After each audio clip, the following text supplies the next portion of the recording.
Hey everybody, aviation surrounds us in the world. Even if you don't know it, there's probably a plane flying about a mile above you or a mile around you. And this is the basics of aviation.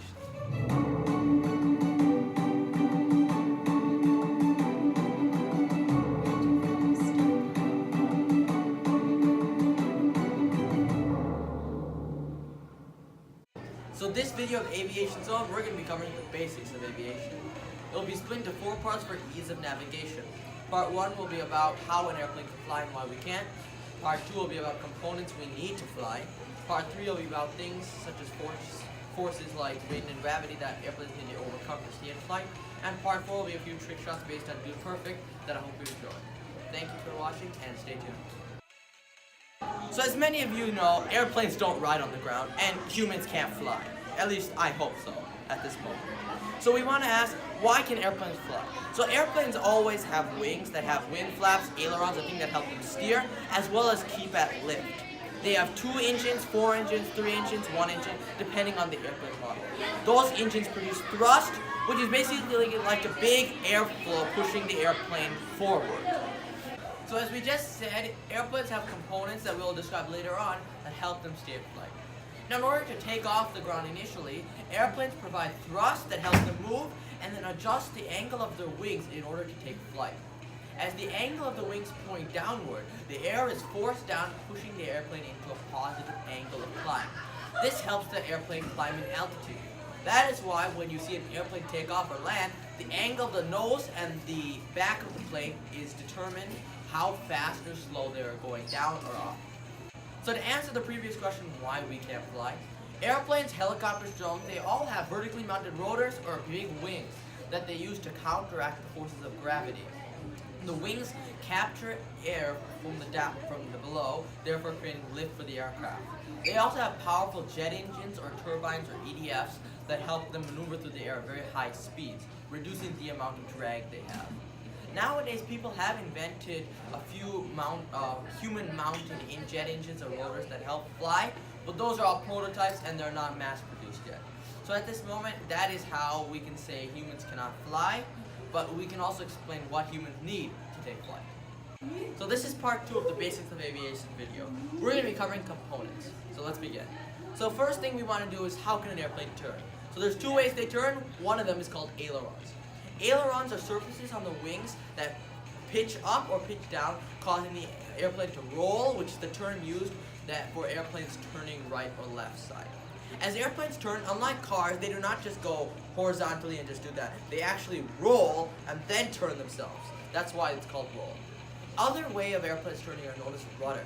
Rudder is not used in the air comment as it does no effect. The only time rudder is used is when it's on the ground, as ailerons are not going to allow the plane's wings to hit the ground. Rudder will allow the landing gear to swivel around the runway and navigate through an airport. So we just covered rudder and ailerons. Ailerons is known as roll, and rudder, as I did not say earlier, is yaw. Y-A-W. And yes, that is how they say it. Now we're going to move on to pitch. Pitch is the term used for when the airplane's angle goes up or down, creating an ascent in altitude or a descent in altitude. The surfaces that help do that is called elevators. And ironically, it's because elevators in our world used to transport us up or down in buildings. And with airplanes, elevators are used to make the airplane pitch up, therefore make the airplane go up, or pitch down to make the airplane go down. In order for an airplane to go up, the angle of the elevators determines how fast it can increase. If the angle of the elevator goes like this, as the air rushes, it's pushed up, pushing the airplane back down, therefore pushing the nose up, and then vice versa. So we just covered rudder, ailerons, and elevators. So that creates up and down motion and rolling and yaw motion. Now we're going to cover surfaces that are used in airplanes to slow them down. 2 of them are flaps and slats. Flaps and slats are both used during landing or takeoff to slow down the aircraft for safe takeoff and landing. Flaps and slats are located on the wings and make the wing surfaces bigger. Since the surface of the wings are bigger, it's going to take more engine power to actually make the plane go faster. Therefore, if this engine power remain constant, the airplane will go slower. Now, 2 other ways of airplanes slowing down are known as spoilers or air brakes. These are very simple. They're literally panels on the airplane that push up. This is so as air hits it, it creates more drag, which is the term used for the amount of air that's getting blocked. So those are 4 ways airplanes use to slow down. Part 3. Now we're going to explain forces that stop airplanes or try to stop airplanes from flying smoothly. There are quite a few forces that impact airplanes. One of them I'm going to think of right now is gravity. Gravity, as we know, is a vertical force that pushes us all to the ground and keeps us to the ground. If there was no gravity, everybody would be floating right now and this video would not be happening. And that would actually be kind of bad in a way because then airplanes would not be able to go down without a really ridiculous amount of weight.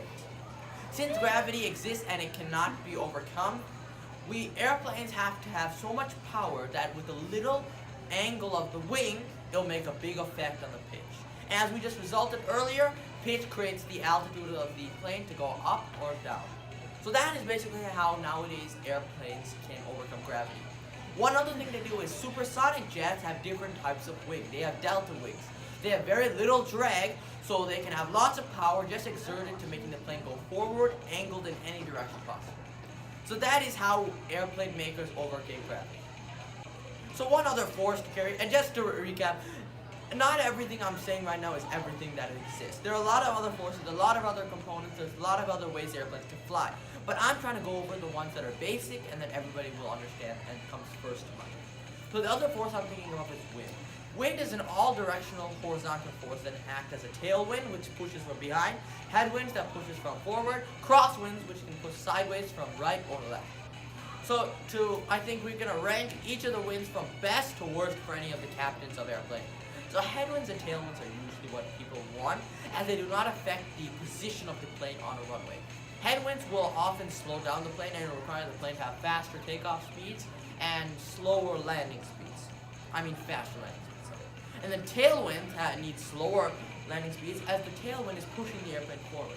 Now many people will think, oh, that's good for the pilots. They don't have to put so much work. Well, not really. Pilots still have to manage just as much, not maybe even more attention, as the tailwind can also push the airplane too fast over a runway or maybe exceed the boundaries of a runway. Crosswinds are the worst types of winds to have. As an airplane is landing or takeoff, the pilots want to have the airplane at a perfect 90-degree angle towards the ground, perpendicular. This will cause a nice takeoff roll or a landing roll. With a crosswind engaged, the airplane will have to move its ailerons, which is not a very good thing to do on the run. So to recap, winds are all a horizontal force that can affect the plane's movement and speed. So I hope you enjoyed it, and now on to part 4, we'll see a few trick shots. Before we move on to see me do a few trick shots, I just want to recap to make sure everybody got what I was trying to say. So in part 1, we learned about how an airplane can fly. The most common airplanes or vehicles that fly are airplanes, aircraft, drones that used for spying and military, helicopters used for anything you really want. So all of these have components that help overcome forces that Earth naturally gives, such as gravity, which is a vertical force, and wind, that is all direction horizontal forces.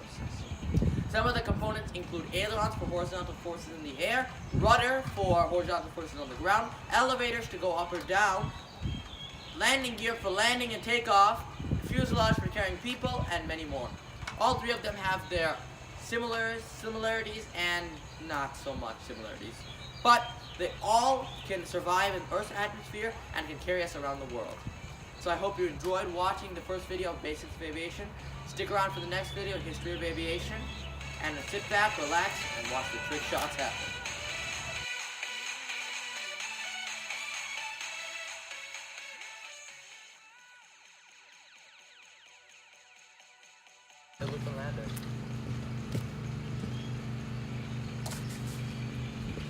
That's amazing. This is the hole-in-one swisher. Woo!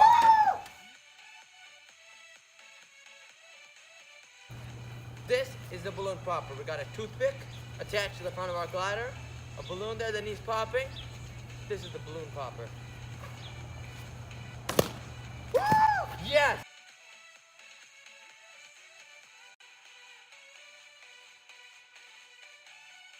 I hope you all enjoyed watching the Basics of Aviation's intro video. If you liked it, please subscribe and go on to the next video, History of Aviation. That will be leaded by Darva, so not me. You won't see me. But after that will come the next video, What Can Go Wrong. I'm the host of that one, and we're going to be talking about how airplanes can fail and how we can fix them. I'm still doing overly complicated trick shots.